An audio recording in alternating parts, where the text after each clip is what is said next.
자, 이어서 건축법, 주택법, 농지법에 관한 사항입니다. 자, 건축법 적용에 관한 사항인데 용어 관련된 사항이고 시험에 잘 나오는 사항이니까 이 용어 하나하나 좀 잘 정리를 해 두셔야 됩니다. 먼저 건축법 적용 범위로 적용 대상물, 건축법이 적용되는 대상물은 건축물에 대해서 적용하겠죠. 그리고 대지에 관한 사항이 있고 그다음에 일부 공작물, 그리고 같이 알아야 될 거는 건축물처럼 보이지만 건축법 적용 안 하는 건축물들이 있고, 건축물이 아닌 공작물인데도 건축법 적용하는 공작물들이 있습니다. 그런 사항들 잘 정리하셔야 됩니다. 그리고 건축법의 적용 범위 관련해서 적용 대상물이 있고 적용 대상 행위, 그러니까 건축할 때, 그 다음에 대선할 때 건축법을 적용하게 되는데, 건축이 뭐고 대선이 뭐냐, 다 용어들이에요. 그리고 건축물의 용도를 변경하는 행위, 이런 것까지 이제 전반적으로 정리가 돼야 됩니다. 먼저 건축법의 적용 대상물로 건축물이란 토지 정착하는 공작물 중에서 지붕이 기본적으로 있어야 됩니다. 지붕과 기둥 또는 벽이 있는 건데, 지붕과 기둥 또는 벽이니까 지붕은 필수적으로 있고 기둥이나 벽 중에 하나가 있으면 건축물이 되는 겁니다. 그런데 지붕과 기둥이 있으면 건축물이고 지붕과 벽이 있으면 건축물인데 기둥과 벽은 있어도 지붕이 없다, 이런 건축물이 안 되는 거죠. 그래서 지붕과 기둥 또는 벽, 이 표현 주의하시고, 이게 토지 정착해야 되죠. 정착하지 않았을 때 건축물이 아닐 거고, 그 다음에 이것만 건축물이 아니라 딸린 시설물, 이 건축물에 딸려 있는 각종 시설물로서 대문 담장, 이런 거 다 건축물이 되는 거고, 또 지하 또는 고가에 공작물을 설치하는 사무소, 공연장, 점포, 차고, 창고 등도 다 건축물입니다. 그래서 세 가지 건축물이 있다라고 생각하시면 됩니다. 첫 번째가 토지에 정착하는 공작물 중에서 지붕과 기둥 또는 벽, 두 번째가 딸린 시설, 세 번째가 지하, 고가에 있는 사무소 등, 이게 다 건축물이 되는 거고, 그 다음에 건축물처럼 보여도 건축법 적용 안 하는 것들이 있어요. 5가지가 있는데, 5가지는 통으로 다 외우는 게 아니라 관련되는 키워드를 기억하시면 되는데, 첫 번째가 문화유산 또는 천연기념물 또는 명승 또는 시도자연유산, 자연유산 자료, 다 유사한 것들이죠. 그러니까 문화유산이 대표적인 거고, 문화유산 자체가 중요한 게 아니라 문화유산 등이 보이면 그 앞에 지정 또는 임시지정, 요 말이 꼭 붙어야 돼요. 국보로 지정된, 보물로 지정된 이런 문화재, 이걸 말하는 겁니다. 두 번째가 철도계도 선로부지 안에 있는 시설들인데, 운전보안시설, 보행시설, 플랫폼, 급탄급유 급수시설, 선로부지 안에 있는 철도역사, 선로부지 안에 있는 철도시설, 이러면 안 되고, 선로부지 안에 있는 거는 운전보안시설, 보행시설, 플랫폼, 급탄급유 급시설, 이런 게 돼야 되고, 고속도로가 보이면 통행료 징수시설, 이걸 찾아야 돼요. 고속도로 휴게소, 이런 식으로 속이니까 휴게소가 아니라 통행료 징수시설. 컨테이너 이용한 간이 창고입니다. 속일 땐 다 여길 바꿔요. 컨테이너 이용한 주택, 컨테이너 이용한 사무소, 이런 식으로 속이는 거니까 컨테이너 이용한 창고고, 공장 용도로 쓰이는 대지 안에 이동이 쉬운 상태에 있어야 되는 거고, 마지막으로 하천구역 안에 있는 숨은 조작실. 그래서 지문에 이제 이런 단어들이 나올 텐데, 뭐 문화유산 또는 선로부지, 컨테이너 등등 이런 단어들이 보일 때 연관되는 키워드만 쭉 떠올리면 되는 겁니다. 그래서 문화유산 보이면 지정, 임시지정, 그다음에 선로부지 나오면 운전보안시설, 보행시설, 플랫폼, 급탄급유 급수시설, 그리고 고속도로 보이면 통행료 징수시설, 컨테이너 나오면 창고, 하천구역, 숨은 조작실, 이런 식으로 관련되는 키워드를 잘 정리해 두시고,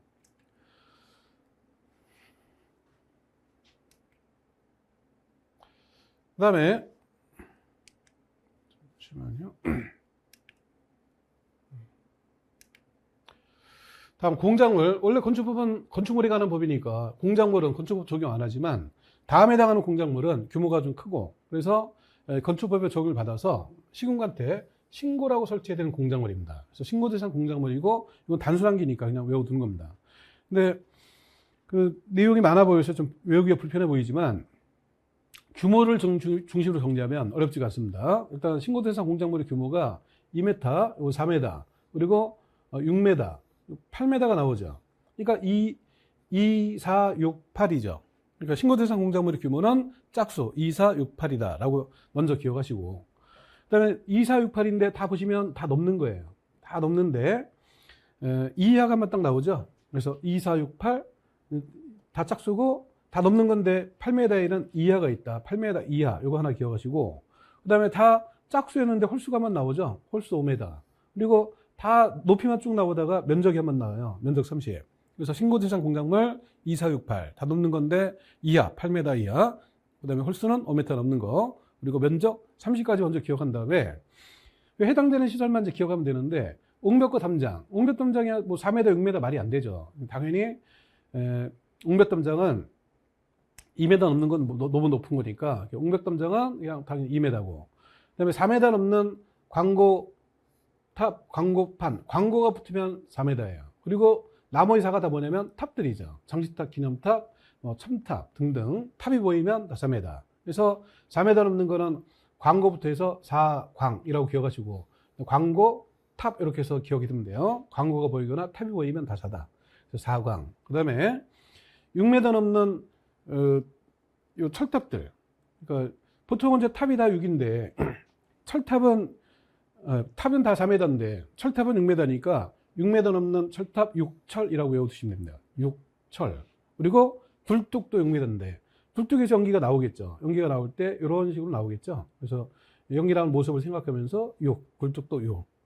그래서 6m는 탑하고, 철탑하고 굴뚝. 그래서 6철인데 거기 굴뚝을 추가하는 거고. 그다음에 8m 넘는 고가수죠. 8고입니다. 8고. 그 다음에 다른 거 다 넘는 거였는데 8m는 이하가 있고, 이하에 해당되는 거는 기계식 주차장, 철골 조립식 주차장이니까 하차입니다. 승차가 아니고 하차.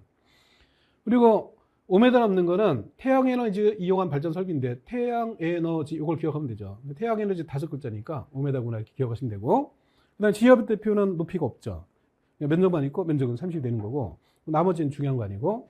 그래서 신고대상 공작물의 규모 2468 다 넘는 건데 이하 8m 이하, 5m 넘는 거는 홀수로 5m, 그 다음에 면적은 30, 그래서 2m 넘는 옹벽담장 4광, 그리고 6철, 6철인데 굴뚝도 6m 포함되고, 그 다음에 8고, 그 다음에 하차, 그 다음에 5m는 5글자 태양에너지. 지하 대표는 높이가 없으니까 면적 30까지 해서 두 문자로 쭉 외워서 나오면 그냥 외운 대로 풀리니까 그냥 외워두시고, 그 다음에 대지에 가는 거는 시험에 뭐 거의 안 나와요. 그건 생략을 하고요.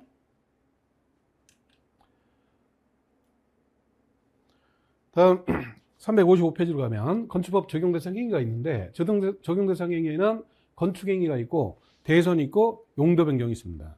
이제 건축행위는 5가지가 있죠. 신축, 증축, 개축, 재축, 이전하는 것까지. 신축은 새로 진 거고, 증축은 늘린 거고, 개축은 고쳤다는 거죠. 건물이 문제 있으니까 고치는데, 고치기 위해서 먼저 해체를 해야 되죠. 해체하고 종전과 동일하게 다시 지면 고친 게 되는 거고, 재축이라는 거는 다시 졌다라는 거죠. 다시 진 이유는 무너졌기 때문에 다시 진 겁니다. 이전은 옮긴 거고. 구체적으로 신축은 새로 짓는 건데, 건물이 새로 진다는 거는 없으니까 새로 짓는 거죠. 건축물이 없는 대지에서 새로 짓는 건데, 건축물이 없는 대지에 가로를 건너뛰면 새로 건축한다. 없는 대지에 새로. 이게 이제 가장 기본적인 신축인데, 가로 내용을 보면 기존 건축물이 해체 또는 멸실된 대지를 포함을 하죠. 그리고 두 번째 가로를 보면 부속 건축물만 있는 대지에서 주된 건물을 축소하는 걸 포함하되 개축, 재축에 해당하는 걸 제외한다. 그러니까 해체 또는 멸실이 되고 다시 짓는데 종전과 동일하게 지면 개축이 돼요. 그다음에 멸실이 되고 나서 종전과 동일하게 다시 지면 재축이 되고. 그러니까 해체 멸실되고 나서 신축이 되려면 동일하지 않은 규모, 종전 규모를 초과하게 되는 겁니다. 그게 두 번째 신축이에요. 없는 대지에 새로 짓는다. 이게 첫 번째 신축이고, 두 번째가 해체 또는 멸실되고 나서 다시 지면서 종전 규모를 초과해서 다시 지면 이게 이제 신축이 되는 거고, 세 번째가 부속 건축물만 있는 대지에서 주된 건물을 짓는다. 이것도 신축이 되는 겁니다. 세 가지 신축이 있는 거예요. 없는 대지에 새로, 그 다음에 해체 멸실된 대지에서 종전 규모 초과. 세 번째가 부속 건축물만 있는 대지에서 주된 건축물을 짓는다.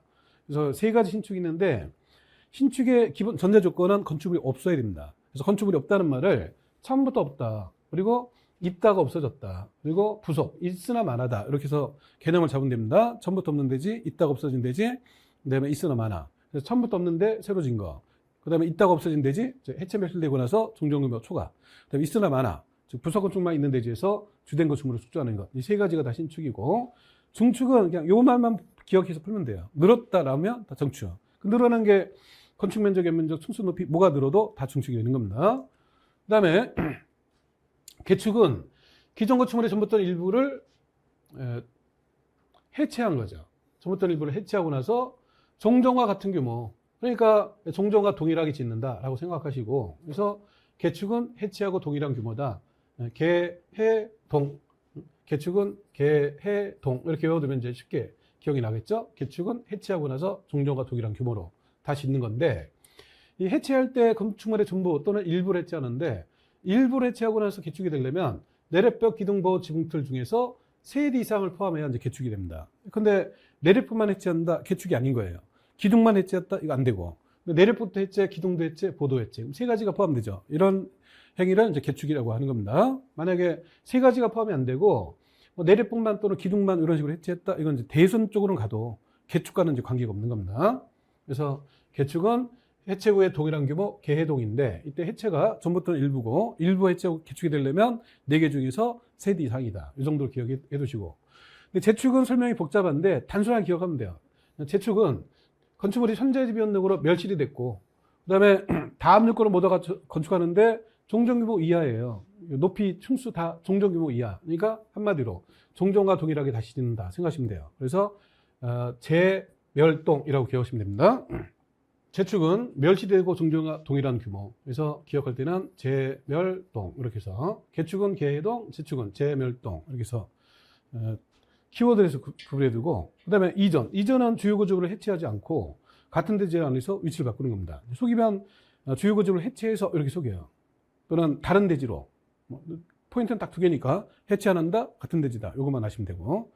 다음 대유선. 대유선은 건축물의 기둥보 기둥이나 보호나 내력벽이나 주계단 등의 구조 또는 외부 형태, 이걸 수선 변경하는 건데, 이 주요 구조부와 관련된 거죠. 기둥, 보호 등 주요 구조부. 근데 주요 구조부는 6개가 있죠. 주요 구조부 6개가 바닥, 지붕틀, 보호, 내력벽, 주계단, 기둥 6개예요. 그래서 바지, 보내, 주계 이렇게 2문자로 이제 외워둬야 되는데, 대선행위는 이 주요 구조부와 관련된 어떤 행위가 되어야 됩니다. 그리고 추가로 그 외부 형태, 뭐 수선 변경하는 거, 이게 추가되는 건데, 이 대선 행위가 8가지가 있는데 8가지가 좀 복잡해 보입니다. 일단 그 내력벽과 관련된 어떤 행위, 그 다음에 그 마감 재료와 관련된 거, 그리고 기둥, 보호, 그 다음에 지붕틀, 그 다음에 방화와 관련된 바닥이나 벽, 그리고 주계단, 피난계단, 특별 피난계단, 그 다음에 경계벽 이런 게 있는데, 이 중에 이제 8가지인데 6개가 주요 구조부와 관련된 대선이에요. 근데 주요 구조부가 바지, 보내, 주기 6개가 있다 그랬죠. 여기 바닥 있죠. 그 다음에 지붕틀, 그리고 보가 여기 들어가 있고, 그 다음에 내력벽, 그 다음에 주계단하고 기둥까지. 그래서 이 주요 구조부 6개와 관련된 어떤 행위가 돼야 되고, 추가로 경계벽이 들어가 있죠. 다세 다가구 경계벽. 그리고 이번에 외벽에 마감 재료가 있죠. 여기다 이제 2개를 더해서 경마라고 외워두시면 돼요. 경계벽과 마감 재료. 그래서 그 대선행위는 8가지가 있고, 8가지는 바지 보내주기, 경마, 이 8가지 관련된 겁니다. 바지를 보내준 거예요. 바지를 보내주는데, 이유는 경마 때문에 말을 타야 되는데 치마 입고는 안 되니까 바지를 보내줬구나라고 생각하면서 8개 행위를 외워두는 겁니다. 근데 내력벽 앞에서 요 순서로 보죠. 첫 번째 바닥인데, 이 바닥이 주요 구조부에서는 그냥 바닥이죠. 근데 대선 관련된 바닥은 그냥 바닥 아니고 방화벽 또는 방화구역을 위한 바닥 또는 벽이 돼야 돼요. 그래서 첫 번째가 바닥인데 그 바닥이 방화와 관련됐다. 반은 바닥인데 방화와 관련된 바닥이다라고 기억해두고, 그다음에 지는 지붕틀, 그다음에 그냥 보고, 내는 내력벽 여기 있죠. 그다음에 주는 주계단인데 여기에 이제 2가지가 추가됩니다. 피난계단과 특별 피난계단. 그래서 주계단, 피난계단, 특별 피난계단. 이게 모두 다 요 부분에 대해서 뭔가를 하면 대유선이 되는 거예요. 그 다음에 이건 기둥이고, 이건 경계벽인데, 이 경계벽이 다가구 또는 다세대 경계벽이 돼야 돼요. 이 경계벽은 다가구 주택 또는 다세대 주택에 있어서 경계벽. 마감 재료는 그 내벽의 마감 재료가 아니라 외벽의 마감 재료라는 걸 주의하셔야 됩니다. 내벽의 마감 재료면 도배 세로하고 뭐 장판도 깔고 이런 거기 때문에 그런 대선과는 관계가 없고, 외벽의 마감 재료, 뭐 건물 외벽에다 타일 시공하고 이런 거 잘못 선되면 안 되죠. 그래서 대선 관련된 행위는 이 8가지예요. 그리고 행위들을 잘 보시면 4가지 행위가 포함되어 있습니다. 증설 해체, 수선 변경. 마지막까지 보면 증설 해체, 수선 변경, 이 4가지 행위가 다 포함되어 있어요. 그래서 8가지 부분이 있고, 행위는 증설하는 행위, 해체하는 행위, 그리고 수선하는 행위, 변경하는 행위, 네 가지 행위가 있는데 이 네 가지 중에서 증설과 해체는 규모에 관계없이 다 대리손이 됩니다. 보면 1번부터 보면 증설해체 앞에는 몇 개다 이런 얘기가 없어요. 뭐 기둥도 증설해체 몇 개인지가 없죠. 전체가 다 그렇습니다. 근데 수선 변경의 경우에는 3개 이상을 수선 변경하거나 면적일 때는 30제곱미터 이상을 수선 변경해야 대리손이 돼요. 보면 내력뼈 증설해체는 규모 안 따지는데 수선 변경일 때는 30 이상을 수선 변경해야 되죠. 외벽의 마감재로도 증설해칠 때는 규모 안 따지는데 수선 변경은 30 이상을 수선 변경해야 대리손이 되고 기둥도 증설해치는 규모 관계없는데 수선 변경은 3개 이상이 돼야 되고 보도 증설해칠 땐 규모 안 따지고 수선 변경은 3개 이상 지붕풀도 증설해체의 경우에는 규모 관계없는데 수선 변경일 때는 3개 이상 그래서 이와 같이 그 수선 변경일 때는 3개 또는 30 이상이 돼야 됩니다. 근데 또 잘 보면 방화 관련된 바닥벽, 주계단, 피난계단, 특별 피난계단 그 다음에 다세대 다가구 경계벽의 경우에는 수선 변경일 때도 규모를 안 따져요. 여기 다 세 가지 그렇죠? 그래서 수선 변경은 3개 이상 또는 30 이상 돼야 되는데 이 중에 경계벽, 주계단 등 방화 관련된 바닥벽 이 세 가지는 수선 변경이라도 규모를 따지지 않고 규모에 관계없이 대리손이 되더라. 여기까지 기억해야 됩니다.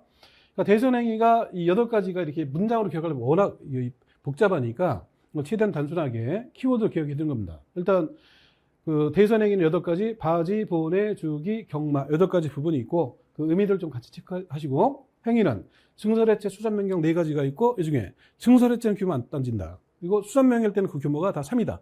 3개 또는 30 이상. 수선 변경도 규모 관계없는 게 경주, 방이다까지를 기억하시면 되는 겁니다. 자, 대선 행위 봤고요. 자, 이제 용도 변경입니다. 교재는 364페이지에.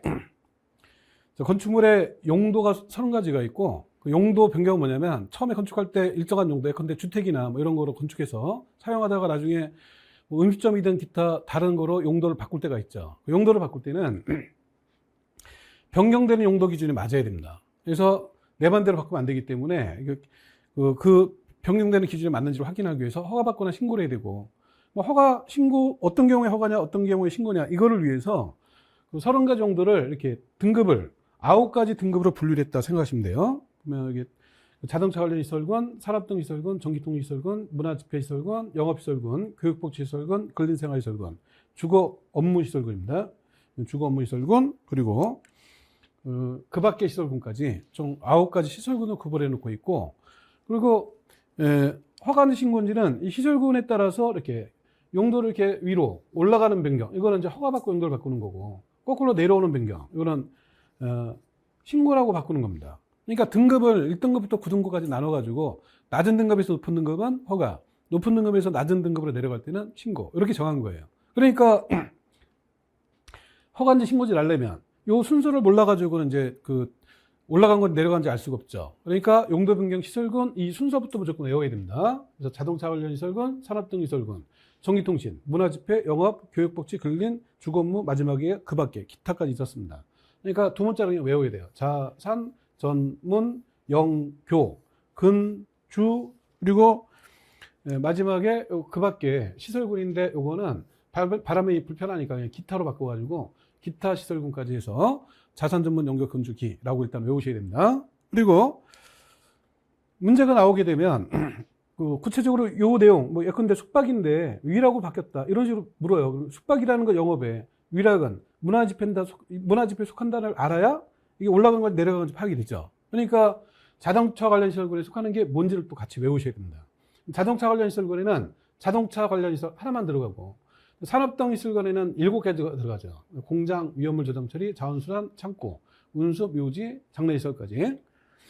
그래서 이걸 두 문자로 외워야 되는데 좀 뭐라도 그 연상을 해서 기억하는 게 좀 좋으니까 이 산업등 시설군이에요. 산. 그러니까 산업등 시설군이니까 이렇게 산이 있고 그다음에 산 속에 집이 있습니다. 산 속에 집이 있으면 산 속에 있는 집을 보통 산장이라고 부르죠. 산장. 산 속에 집 산장이 있고 산장 아래에 있는 게 아니라 산장 위에 가서 있어요. 산장 위, 위험물 저장 처리. 그리고 산장 위에 묘지가 있는데 그 묘지가 자묘입니다. 자묘. 그 자원순환 관련 시설, 묘지, 자묘. 그 위로 푸른 하늘. 푸른 하늘을 창공이라고 하죠. 창공. 그 창공 속에 구름이 한 점 이렇게 떠가요. 운.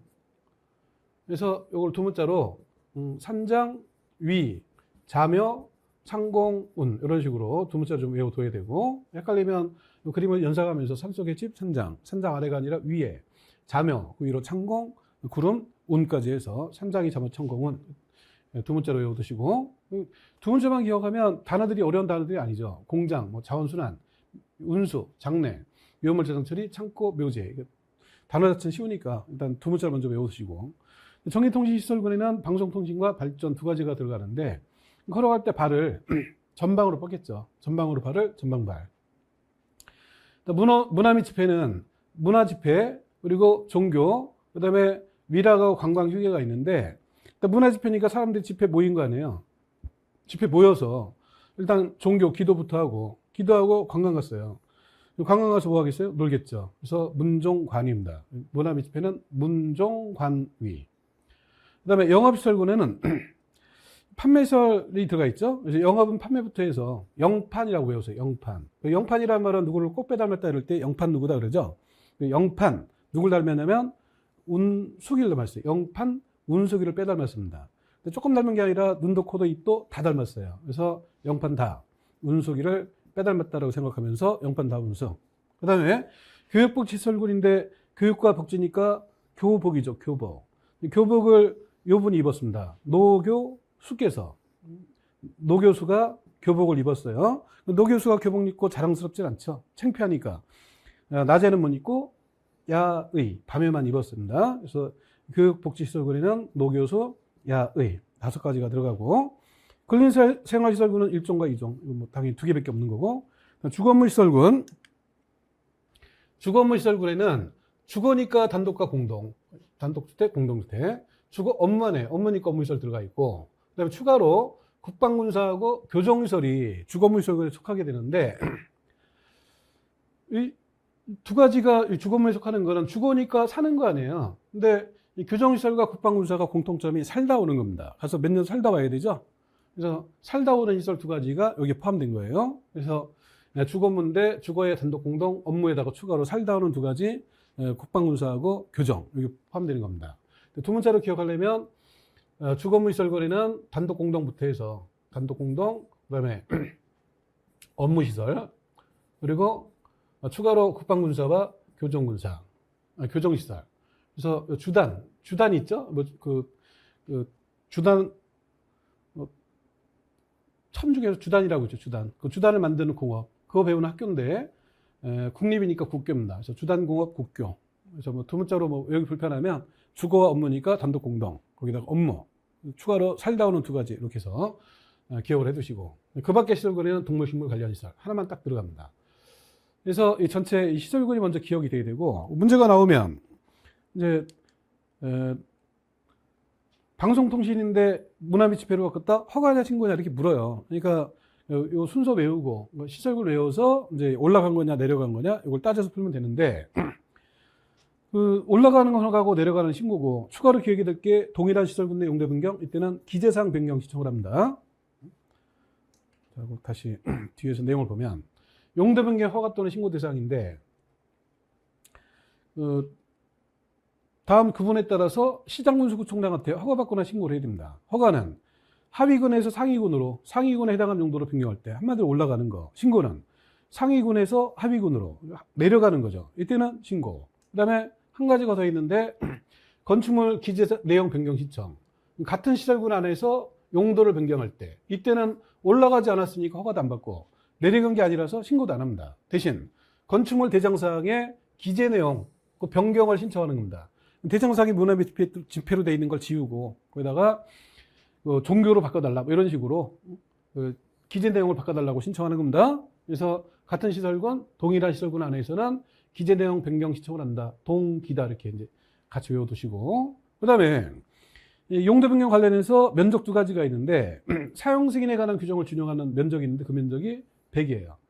그래서 100 이상일 때 사용 승인 규정을 준용합니다. 104라고 기억해 두시고, 단 사용 승인 받아야 되는 거는 용도 변경이 허가 또는 신고 대상이면서 면적도 100 이상일 때 사용 승인 받도록 돼 있는 거고, 그 다음에 건축물 설계에 관한 규정, 이걸 또 준용하는 게 있는데, 허가 대상이면서 면적이 500 이상, 이럴 때는 요 설계를 건축사가 설계하도록 돼 있는 겁니다. 여기 건축물 설계에 관한 규정을 준용한다. 이거 건축사가 설계를 해야 된다. 그 얘기예요. 그래서 그 면적이 100하고 500이 두 가지가 있는데 100일 때 사용 승인, 500 이상일 때는 건축사 설계. 그래서 그것까지 같이 정리를 해두는데 일단 요거 보면 전체가 다 정리가 돼야 돼요. 보면 이제 시설군 일단 9가지 시설군 자산 전문 연계 군주기 이걸 외웠죠. 해당된 용도 자동차는 자동차, 그다음에 산장이 자매천공은 전방발, 문종관이, 그다음에 영판 다운수, 교복, 노교수, 야의, 근리는 일종 유정, 주거문은 단독 공동 업무, 교정 군사와 교정 국방군사와 교정까지. 근데 기타는 동물식물 관련 시설, 시설군을 외우고, 그다음에 올라가는 변경은 허가고 내려가는 변경은 신고고. 동일한 시설군 내 용도 변경은 동기, 기재사항 변경 지정하는 거고, 면적이 100제곱미터 이상인 변경하고 면적이 500제곱미터 이상인 용도 변경이 있는데 100제곱미터 이상인 용도 변경은 사용 승인에 관한 규정을 준용하게 된다. 면적이 500제곱미터 이상인 변경은 건축물 설계에 관한 규정, 즉 건축사가 그 설계를 하도록 돼 있다. 여기까지 같이 하시면서, 근데 여기서 헷갈리면 안 되는 게 사용 승인을 받아야 되는 거는 면적 100 이상이 다 되는 게 아니라 면적도 100 이상이고 그 용도 변경이 허가 대상이나 또는 신고 대상인 변경이면서 면적이 500 이상 이렇게 돼야 면적이 100 이상 이럴 때 이제 사용 승인 받게 되는 겁니다. 건축사 설계에 관한 거는 용도 변경이 허가 대상이면서 면적이 500 이상 이럴 때 그 설계를 건축사가 하도록 돼 있는 겁니다. 그래서 용도 변경이라는 거는 정리하면 이게 끝이에요. 그래서 시설군 외우고 관련된 내용으로 허가 대상, 신고 대상, 기재사항 변경 신청하는 거 관련된 면적까지 전체로 정리를 해 두셔야 됩니다. 워낙 잘 나오는 사항이니까 확실하게 좀 정리를 해 두시고, 건축물의 용도 변경을 받고, 다음 사전 결정이라는 사항인데 건축 절차와 관련된 사항이에요. 건축 허가 또는 사전 결정, 사전 승인, 건축 허가 제한 여러 가지 이제 논점들이 있고, 이 부분은 시험 문제 계속 나오니까 여기도 정리를 잘 해둬야 됩니다. 사전 결정이라는 사항이 내용도 단순한데 시험에 좀 나오는 사항이니까 좀 간단하게 좀 정리를 하면, 사전 결정이라는 거는 허가 받는 게 쉽지가 않아요. 그래서 허가 신청 전에 미리 가서 건축이 가능한지 여부를 미리 알아보는 겁니다. 근데 신고 대상이면 알아볼 필요가 없어요. 허가 받기가 어려운 거니까 허가 대상 건축물일 때 미리 가서 알아보는 겁니다. 근데 알아보는 건 건축하려는 자가 알아봐야지, 건축도 안 할 거면서 괜히 뭐 궁금하니까 알아본다 이런 거는 법으로 그런 거 정할 필요가 없죠. 건축하려고 하는데 과연 될까? 이거를 알아보는 거니까 건축하려는 자가 허가 신청 전에 가서 미리 알아봐야 되죠. 당연히 권한 가진 허가권자한테 알아보는 겁니다. 그 허가권자에게 건축물에 관한 다음 사항에 대해서 사전 결정을 신청할 수 있다. 다음 사항이라는 게 그 건축물이 법령상 허용된 건축물이냐, 뭐 기타 허가받기 위해서 뭘 고려해야 되느냐, 또 그 건폐 용적이 얼마까지 허용되느냐, 필요한 사항을 이제 알아본다 이런 얘기예요. 그래서 이건 뭘 알아보는 얘기 중요한 건 아니고, 그냥 허가 대상 건축물일 때 건축하려는 자가 알아본다. 허가 신청 전에 권한 가진 허가권자한테 알아보는 거다. 그리고 미리 알아본 그 내용을 사전 결정이라고 하더라. 뭐 이 정도 이제 개념을 이해해 두셔야 되고, 그다음에 사전 결정 신청하면서 그 건축인의 심의나 또는 교통형 평가서 검토 당연히 동시에 신청할 수가 있는데, 문제 풀다가 동시에 또는 함께 이런 말들이 나와요. 단어 중에 키워드로 이건 그 푸는 건데, 동시에 함께 이런 말이 나오면 앞에 내용이 별로 중요하지 않습니다. 그냥 끝에가 있다로 돼 있으면 맞는 거고 없다로 돼 있으면 틀린 거, 이 정도로 그냥 기억해도 풀면 됩니다. 무슨 내용이 됐든 간에 속이면 다 이제 요 내용을 받고 속이게 되니까 동시에 신청할 수 있다, 함께 있다, 이 정도로 아시면 되고, 그다음에 환경형 평가 대상일 때는 그 협의라는 사항이 있는데 이것도 뭐 크게 중요하진 않고, 근데 중요한 거는 사전 결정의 통지. 허가권자는 사전 결정 신청을 받고 나서 사전 결정하고 나서 신청한 자한테 알려야 되는데 뭐 7일 안에 알리도록 돼 있고, 그리고 그 의제되는 거, 여기 이제 시험에 가장 빈번하게 나왔던 게 사전 결정 관련해서는 사전 결정 통지 받고 나면 다음에 허가 또는 신고 협의를 한 곳으로 의제가 되는데, 의제되는 사항이 4가지가 있죠. 개발행위 허가, 그리고 산지 전용 허가, 그리고 농지 전용 허가, 하천 전용 허가. 근데 이제 대표적으로 허가를 기준으로 외웠는데, 산지 전용 허가 의제되면 신고도 당연히 의제가 되죠. 그다음에 전용하는 것도 의제가 되는데 일시 사용, 다른 용도로 잠깐만 다시 사용하다가 되돌리겠다 이런 것도 당연히 의제가 됩니다. 그래서 산지 내 허가를 대표로 해서 산지 전용 신고, 산지 일시 사용 허가 다 의제되고, 농지 전용 허가뿐만 아니라 신고, 협의 당연히 의제가 되는 거죠. 그래서 허가를 기준으로 네 가지를 기억하면 돼요. 개발행위 허가, 산지 전용 허가, 농지 전용 허가, 하천 전용 허가.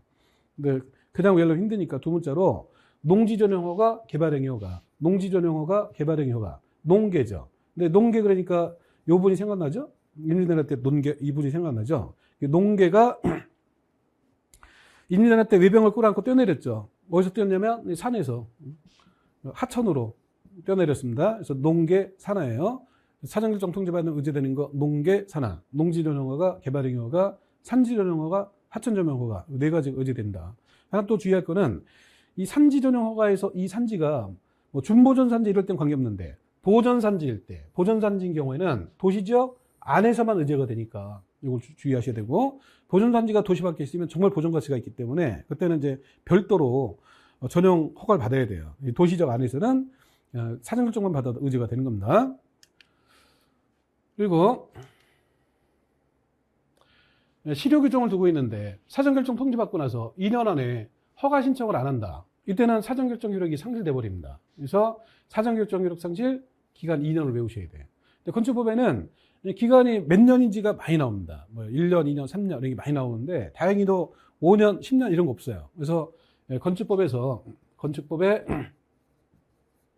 기간 중에서 연으로 정해진 기간, 연이 나오면 1년이 있고 2년이 있고 3년이 있고 그다음 나머지 5년, 10년 없으니까 1, 2, 3 이렇게 한 번에 1년, 2년, 3년을 동시에 기억하면 되는데 이런 게 이제 워낙 많으니까 일일이 기억을 못 해요. 그러니까 1년짜리 그리고 3년짜리 따로 기억을 해두면 되는데 1년짜리는 두 개를 기억하면 됩니다. 하나는 건축 신고를 하고 나서 공사에 착수하는 기간, 신고하거나 착수하는 기간이 1년이에요. 그래서 건축 신고하고 1년 내 착수 안 하면 신고 효력이 없어집니다. 요거 하고 그다음에 기간들을 연장하는 게 계속 나오는데 연장하는 건 다 계속 1년입니다. 그래서 1년짜리 두 가지 신고 착수와 연장 요걸 기억하시고 그다음에 가설건축물 나오면 그냥 다 3년이에요. 가설건축물은 허가대상 가설건축물의 존치기간도 3년, 신고대상 가설건축물의 존치기간도 3년. 그 가설건축물의 연장도 3년입니다. 연장이 보통 1년인데 가설이 보면 다 3년이니까 요거를 확실히 기억하고 1년짜리 두 개 신고 착수와 연장 그다음에 가설건축물 나오면 3년이고 나머지는 모두 다 2년이다라고 한 번에 기억하면 됩니다. 이걸 따로 외울 필요가 없는 겁니다. 건축법 기간 1, 2, 3인데 1년짜리도 아니고 3년짜리도 아니죠. 그러니까 당연히 2년이 되는 거예요. 뭐 건축허가 제한이 있어요. 건축허가 제한. 제한 기간 당연히 2년이 되겠죠. 연장은 1년이 되겠죠. 건축허가 받고 공사 착수를 해야 되는데 착수 기간이 2년 내 착수를 해야 됩니다. 2년 내 착수 안 하면 건축허가는 취소가 돼버려요. 취소를 해야 되는 겁니다. 그때도 연장은 1년을 연장하는 거죠. 그래서 연장 나오면 1년. 신고 착수 1년, 가설 3년, 나머지 모두 2년 이렇게 기억해둬야 돼요. 그러니까 여기는 따로 외울 게 없어요. 당연히 사전결정 통지 받았으니까 2년 내 허가 신청을 해야 되고 안 하면 사전결정 효력이 상실되는 겁니다. 그래서 사전결정을 받고 다음 테마 23번 건축허가 제한에 관한 사항입니다. 자, 요거는 내용이 굉장히 단순해요. 단순한데 시험이 엄청 잘 나옵니다. 그러니까 이런 거일수록 확실하게 해야 됩니다. 그래서 374페이지에 건축허가 제한에 관한 사항인데 이 건축허가 제한은 국토부 장관이 제한하거나 또는 특강도 다른 말로 시도의사가 제한을 하는 겁니다. 국토부 장관 또는 시도의사가 제한을 하는데 국토부 장관 제한한 이유는 국토관리상 필요하니까 이게 첫 번째 이유고 두 번째로는 주무부 장관들이 요청하니까 제한을 하는 거예요.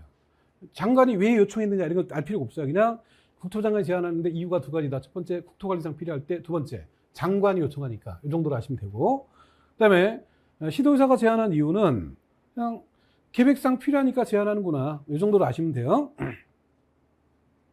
다음에 특강도가 제한한 경우에는 특강도가 시군구 건축허가 또는 착공을 제한했을 때 국토부 장관한테 보고를 해줘야 되고 그 다음에 국토부 장관은 제한량이 지나치다 정도면 해제를 명할 수 있게 되는데 속이면 여기를 또 속일 수가 있어요.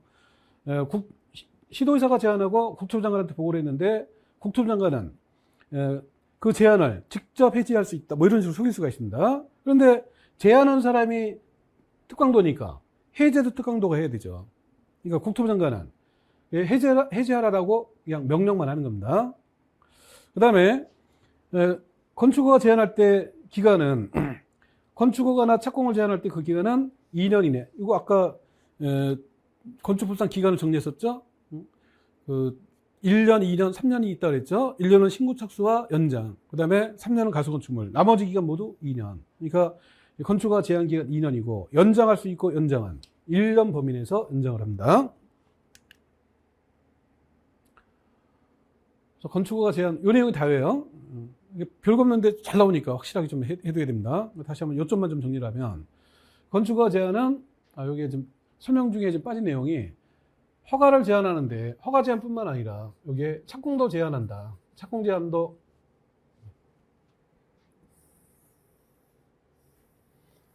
건축허가를 제한하는 건데 착공을 제한하는 것도 가능하고, 그 다음에 용도 변경도 일정 기간 못한다라고 이걸 제한하는 것까지 다 가능한 거예요.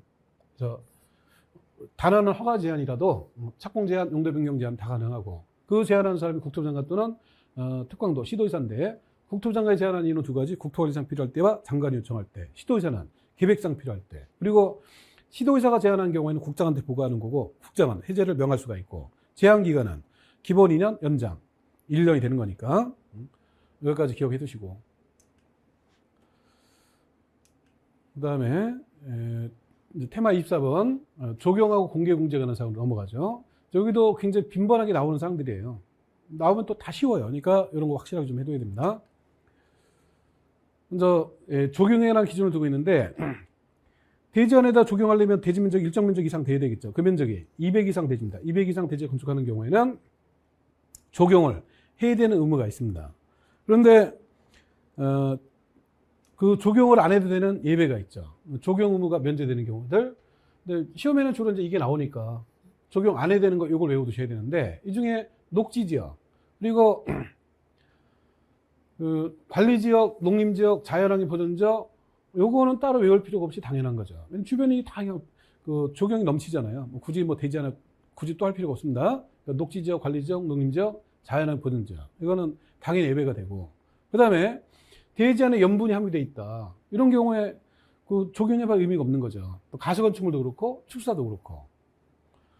여기까지 뭐 따라할 게 없어요. 그냥 녹지, 관리, 농림, 자연환경 보전지역, 그다음에 염분, 뭐 가설건축물, 축사, 이거는 따로 안 해도 당연히 예외가 되는 거고, 두 가지만 주의하시면 되는데, 공장하고 그다음에 물류시설 두 가지만 주의하시면 돼요. 공장일 때는 적용할 필요 없는 예외가 세 가지가 있습니다. 첫 번째가 면적이 5천 미만인 대지 면적이 5천 미만. 두 번째, 연면적 합계가 1,500 미만.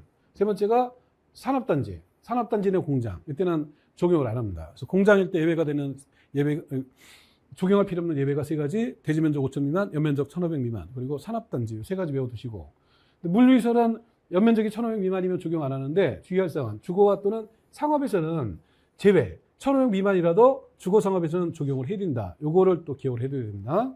그래서 단순한 암기니까 잘 외워두시고,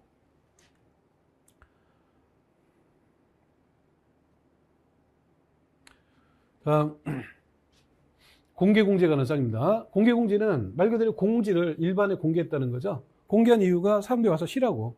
사람이 쉬려면 벤티도 갖다 놓고 뭐 그늘도 좀 만들고 해야 거기 쉴 수 있는 공간이 되죠. 그런 이제 공개공제와 관련된 시설을 두도록 돼 있는 건데, 중요한 거는 이 공개공제가 필요한 지역은 사람들이 많이 모이는 동네가 돼야 돼요. 사람 한 명 안 모이면 뭐 와서 쉴 사람이 없으니까.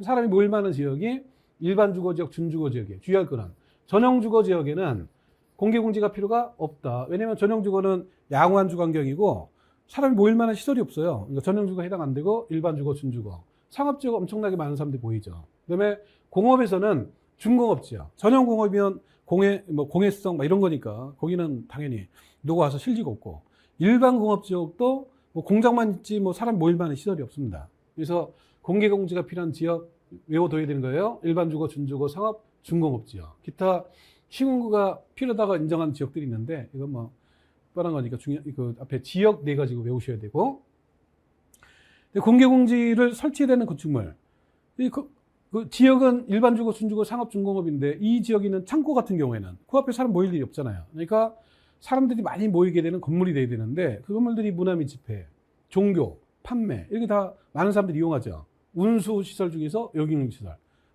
터미널 같은 데 가면 사람 많이 보이잖아요. 그리고 업무시설, 숙박시설. 이 용도를 외워야 된다. 공개공지 설치 대상 건축물은 용도가 문화 및 집회, 종교 판매, 운수, 업무, 숙박. 그런데 건물이 작으면 많이 못 모이죠. 면적은 5천 이상이 되죠. 5천 이상 건축물로서 용도가 문화 및 집회, 종교 판매, 운수, 업무, 숙박. 근데 판매라도 농산물 유통시설, 이거는 누가 와서 실 리가 없죠. 냄새나고 뭐 이런데. 그러니까 농산물 유통시설은 제외가 되고, 그 다음에 운수시설 중에서는 여객유시설, 이것만 해당되고, 또 주의할 거는 숙박시설에 해당이 되는데, 이 내용에 보면 위락시설이 없다라는 거 주의하셔야 됩니다. 보통은 이제 숙박시설과 위락시설이 보통 같이 취급이 돼요. 근데 여기는 숙박시설은 공개공지 설치 대상인데 위락은 해당이 안 되니까 주의하시고. 위락시설이면 그 뭐 유흥주점 또는 무도학원 막 이런 건데, 거기다 벤치 같은 거 갖다 놔봐야 술 먹고 취해서 막 누워있고 막 이러니까 공개공지가 필요 없는 거예요. 숙박은 해당되고 위락은 해당이 안 되는 거고. 근데 공개공지 설치 기준은 대지 면적의 10% 이하 범위 내에서 조례 가정하는 면적 이상으로 설치하는 거고, 10%니까 이거 외워두시고. 그 다음에 이 조경 면적 또는 매장 유산 현지 보존 조치 면적, 이거를 공개 면적을 할 수가 있다. 왜냐면 조경 면적, 여기다가 사람 앉는 자리만 만들어 두면 되기 때문에 조경 면적을 공개 공지 면적을 할 수가 있고, 그 다음에 매장 유산, 공사다가 뭐 문화유산이 나오면 그 옆에다가 그걸 잘 보존하면서 벤치 하나만 갖다 놓으면 구경도 하고 또 쉬기도 하고 이런 거니까 당연히 이런 면적을 공개 공지 면적으로 할 수가 있는 겁니다. 그 다음에 공개공지 설치하게 되면 좋은 일을 한 거죠. 그러니까 뭔가 인센티브가 있어야 되죠. 그래서 공개공지 설치한 경우에는 완화라는데, 완화 내용이 건폐율 용적률 높이를 완화하는데, 법에서는 이렇게 건폐율 용적률 높이에 관한 규정을 대통령령으로 정하는 범위 안에서 완화한다고 해놓고, 실제 완화는 용적률 1.2배, 높이 1.2배를 완화했어요. 건폐율을 1.2배 완화한다? 이거 틀린 거니까 주의해야 됩니다. 실제 완화는 용적률과 높이를 1.2배 완화한 거고, 건폐율은 실제 완화가 안 됐다라는 거 주의하시고, 그 다음에 공개공지를 만들었는데 뭐 사람이 항상 쉬는 건 아니니까 그 공간을 문화행사를 열거나 또는 판촉 활동하는 데 사용할 수가 있고, 근데 1년 내내 쓰면 이제 사람이 못 쉬니까 연간 60일 이내 기간 동안 사용하는 겁니다. 그래서 60일 기억해 두셔야 되고, 공개공지에 관한 내용들 다 그냥 기본 암기사항들이니까 빈도도 높고 하니까 잘 외워서 나오면 확실하게 맞추셔야 됩니다.